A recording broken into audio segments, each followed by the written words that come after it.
The decision of President Muhammadu Buhari to effect a change of guard at the military high command has been attracting lots of positive comments from a cross-section of Nigerians. Public appraisal of the performance of the now replaced service chiefs had consistently been on a downward spiral following a series of reverses on the front lines, and that critically was all the people cared for. But now they've done their own bit and left the stage. And the conversation automatically is now about how the new officers in charge can make the most of the positive rating and momentum they are sure to have embarking on the assignment.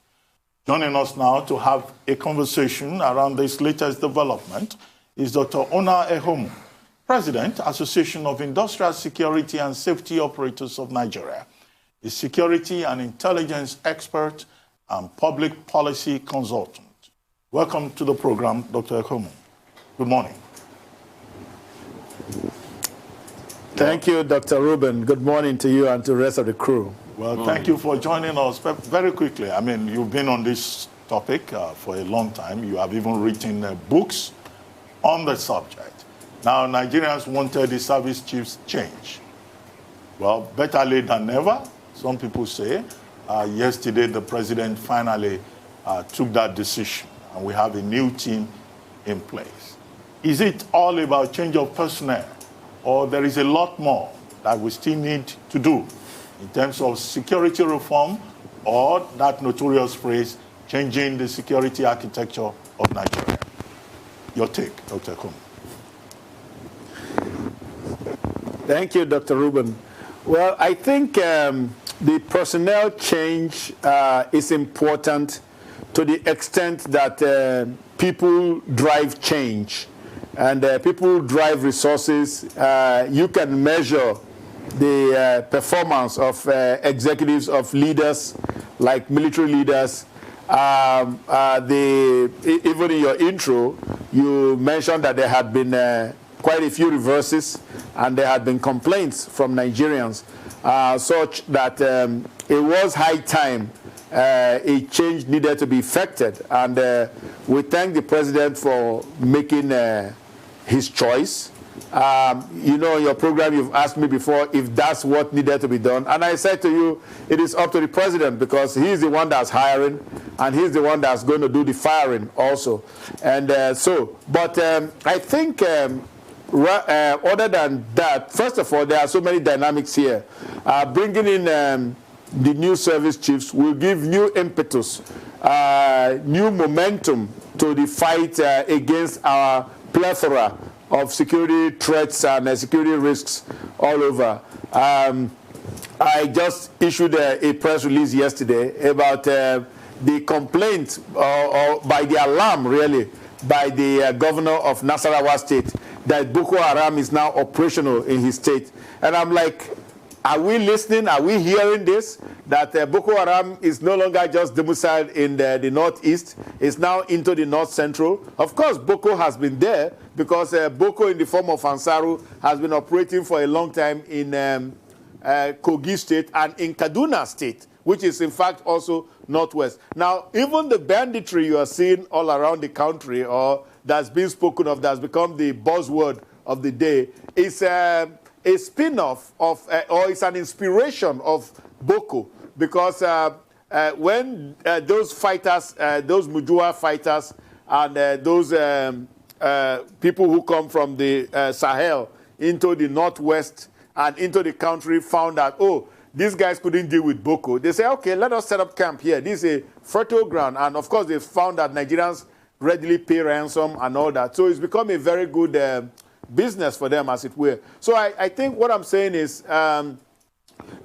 fact that we couldn't deal with the old threats, at least decisively, put them to bed, that has given rise to new threats, which we now have to contend with in the form of kidnapping, banditry, herdsmen, and of course insurgency all over the country. So the new service chiefs have a lot to contend with, and it is good that the president, at this time in his wisdom, made this decision to bring in very accomplished persons. The CDS is almost legendary. Admiral Gambo at Navy is also great, and I'm sure the others are also very good. Well, we saw Ibrahim Atahiru when he operated in the Northeast. We need to take a short commercial break, and then we'll come back to you so that you can do an assessment of the profile of the new service chiefs. We'll be right back.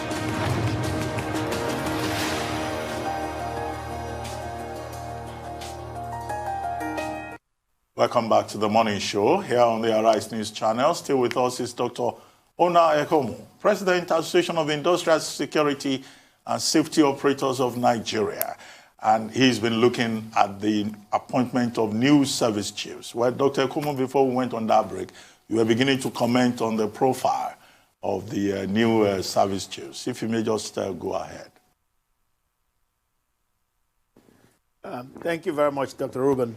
And so I was saying that Mr.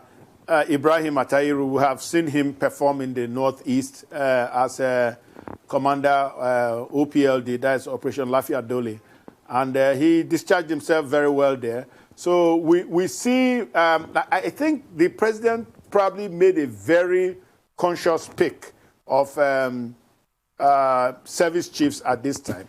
Because part of what he did was pick people who are battle-tested to come in there. And perhaps he has also defined the threat. I've been trying to say that we should define correctly. That we are, I'm sorry to say it, but we are at war, whether we like it or not. Because if you look at the number of casualties we are taking on a daily basis, yes, of course, we don't have armies arrayed on both sides and shooting at each other. But we practically do that because the threats are directed against, mostly against citizens of the country, who the military, are supposed to be protecting. So if the threats are killing citizens, kidnapping citizens, doing all kinds of crazy things to citizens, and in fact the threats are also, at least in the Northeast, of course we've also seen a lot of that in the Northwest, they are going up against hardened targets, that is military targets. That is why you saw the military retreat into super camps. Even they've started that same thinking in the Northwest. Certainly in the Northeast, that's their MO now. That's their defensive, that's their strategy now. They are in that in super camps because they couldn't sustain having the outposts, which were often overrun by the insurgents. So what I'm saying is that we actually have insurgencies all around the country, and Mr. President has made a very smart pick.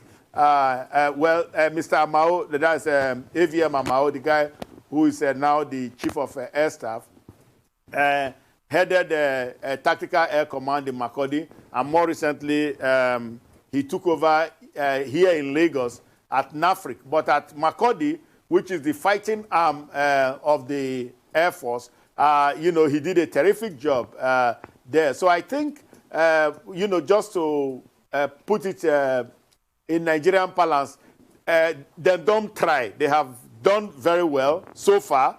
We've seen their pedigree, and we hope that they will carry that. But what I want to caution quickly is that the tools you need as an operational officer are not the same tools you need as an executive officer, a chief executive of a service. Because here you need larger strategic tools. You need a different set of tools. You need strategic tools in your kit now, in your kitty.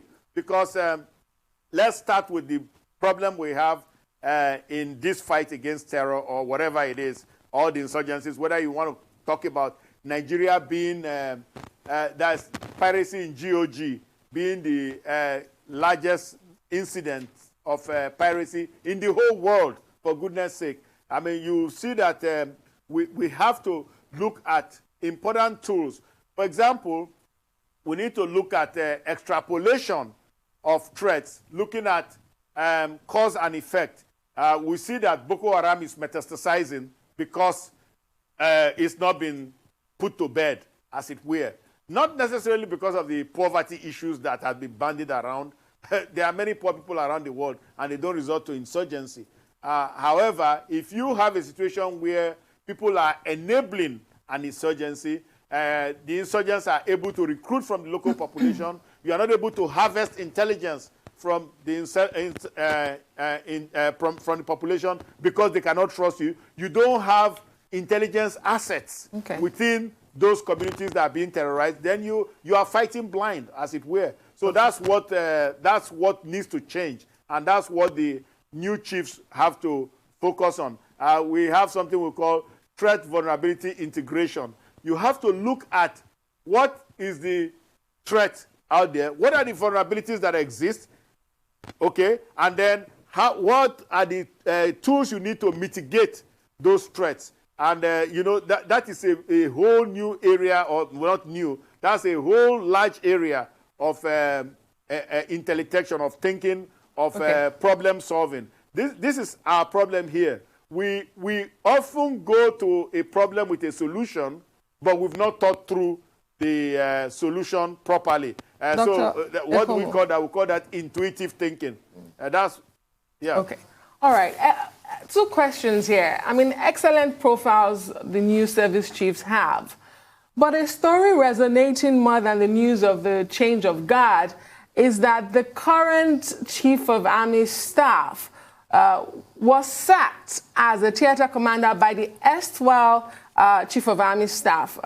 So what are your thoughts on that situation? If he was sacked for not delivering as a commander of a theater, why is he now the chief of army staff?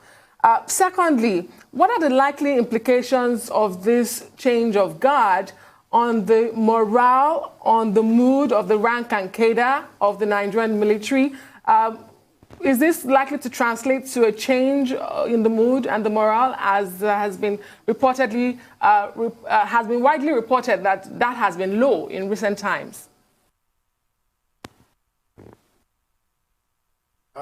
Thank you very much. Well, I don't think I can speak competently to why the former chief of army staff relieved the theater commander, then theater commander, of his duties. You have to understand that there are many things that go into such decision making.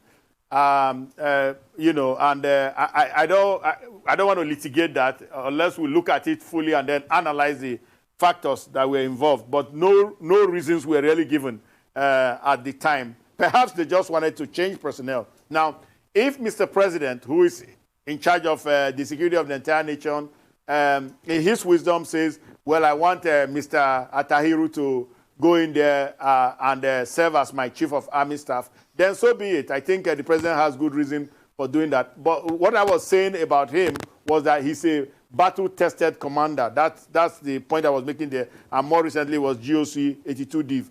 But now in terms of the question of morale, well, I think you might even have videos. We know that the new chief of defense staff is kind of a legendary figure among the military. So in fact, just the symbols, remember sometimes you manipulate symbols. Just the symbol of having him there as somebody who is a highly acclaimed war hero, and then he's also a military thinker. He's a military scholar. So, I mean, that's a lot of credentials to bring to the table. Not just a man carrying a weapon or just backing out orders. This is somebody who can think through and who can debate. And so that intellectual is also very important. Now, so I think that with this, okay, Mr. Gambo also, who I'm familiar with his antecedents, is a very popular naval officer. And so I think this change of gas, and I think much of the resentment or much of the lowering of morale that we saw was because people felt that the guys, not just performance is one factor, but that they had really overstayed. I think that's what it was. You know, they had stayed in the positions for too long, and a lot of people who had aspirations were being retired. And there's a lot of, I mean, yesterday I got a lot of calls from people jubilating about what had happened. Right. I think there were some other questions she asked as regards what will be the case with the army, other top officers that will be dropped, the likes of Lamidi Adeosho, Lieutenant General Lamidi Adeosho, and the likes. Can you quickly take that, because we have limited time, and I want to ask a quick question on that. Did you get that? Go ahead. Well, Okay, you know, okay. militaries. Okay, yeah, just make your point quickly No, before I ask I my was question. saying. Okay, I was saying that the military is a very peculiar institution. It has its traditions. It has its culture, very peculiar culture, and they do their thing there. And I am a citizen. I'm somebody who receives the service of that's who gains benefit from what they do. And I think we'll let them make their own decisions about what happens to actors who were passed over and so on. We cannot make that call for the real president. quickly, I've got two questions, and I've got limited time, sir. So the first question will be about this man.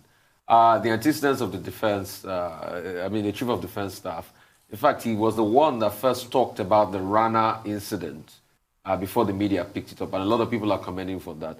But this format of having chief of army staff, chief of naval staff, chief of defense staff, and chief of defense staff, is it the way to go, or we should just adopt, a system sort of like the Americans, where they just have chairman, chief of joint staff, vice chairman, chief of joint staff, so that we know that all the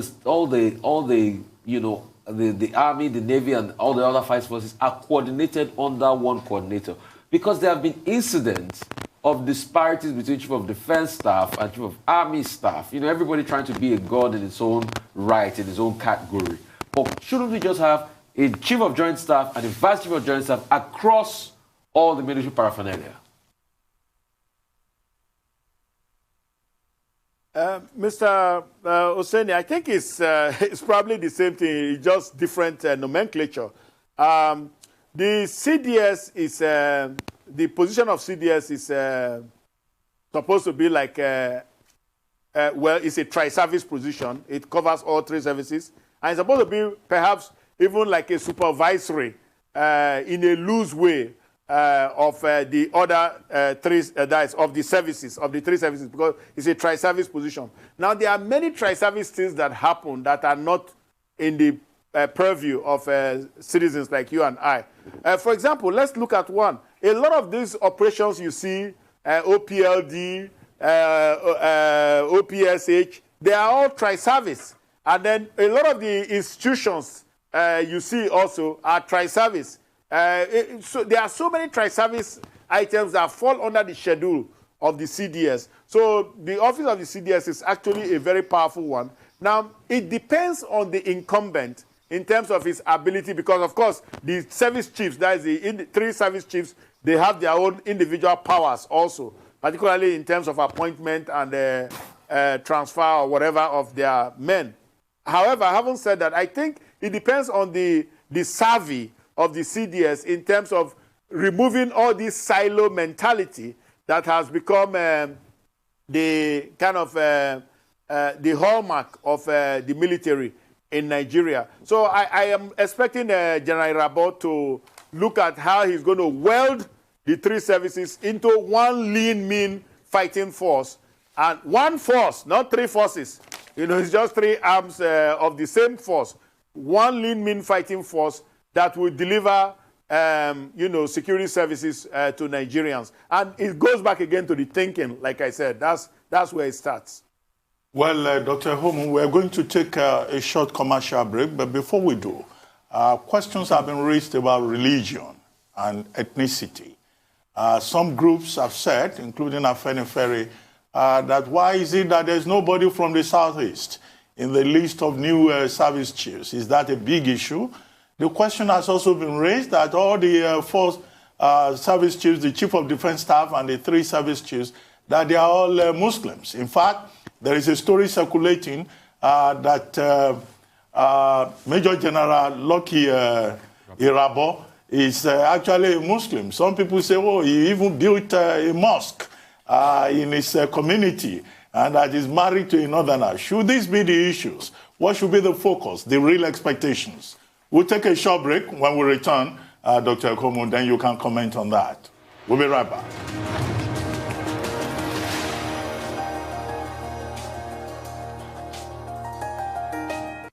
Welcome back to the Morning Show here on the Arise News Channel. Still with us is Dr. Ona Ekhomu, President of the Association of Industrial Security and safety operators of Nigeria. Dr. Ekhomu, before we went on that break, I'd draw your attention to issues of ethnicity and religion, typical Nigerian factor. Would this be a major handicap for the new service chiefs, or is not even something we should worry about? What should be our bigger expectations? Thank you again, Dr. Abati, for that excellent question. Well, the short answer to that is something that we shouldn't bother about, because I don't see the relevance. Ethnicity is not a KPI, it's not a key performance index, it's not a metric, it's not a measure of performance or capability of even predicting the capacity of an executive to deliver the goods. But having said that, and I'd like to say that, it's news to me that General Irabo is a Muslim, and if he is, that's good. Perhaps he has found spirituality in that. But having said that, I think that the dimensions that we often lapse into because of laziness and because of poor perhaps ability to think in Nigeria is those usual fault lines: ethnicity, religion, and I think the politicians have used this so much to divide us and to rule us that we think is fashionable, but in fact it's not. Where you are from, or where you pray on Sunday or on Friday is not an issue. The issue should be performance. So if you are not, first of all, are we giving them performance indices? How do we know that they are producing? How do we know that they are productive, that they are able to solve the security problems of Nigerians? I heard that yesterday, travelers between Benin and Ore were marched into the bush by the kidnappers, by the bandits or militia, whatever you want to call them. They have all kinds of names these days, and those, some will be killed, many will be ransomed, and so on and so forth. I mean, being able to stop that so that Nigerians can travel wherever. I used to travel that road quite a bit in my younger days, but I won't dare that now. I'm not crazy. I don't have a death wish. So, that's, when you get to that level where a security expert like myself is making that kind of a pronouncement, then it means that there's really a breakdown. So what do we need to do? We need people who will perform, who will be able to make things happen. And Nigeria of today is not Nigeria of 5 years ago. Nigeria of today, people are going to ask you questions. They are going to measure them very quickly. And so I am saying to the new leaders, the new military leaders, that they need to be very smart about what they are doing. They need to get on the ball. They need to play, and they need to win. They need to score and win.